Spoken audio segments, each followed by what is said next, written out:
Hey y'all, welcome back to my channel. It is your girl, period. For those who are new here, don't forget to like, comment, and subscribe. Just about the title, we are coming through with another wig review.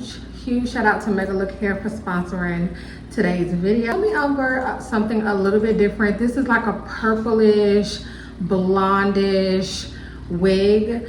And to be very honest, I don't know how it looks on camera because I can't see, but this is giving gray vibe, a gray wig ultimately. Overall, the quality of the hair is amazing.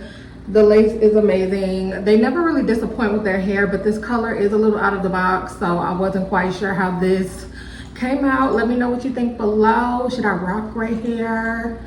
Should I not rock gray hair? Overall, Megalook will get you right. They have a variety of things: curly, light, blonde, blue, red.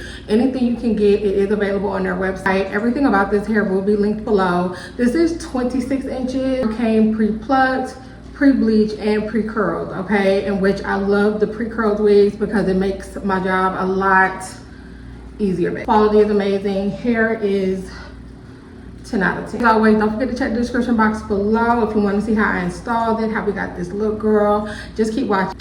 See y'all next time.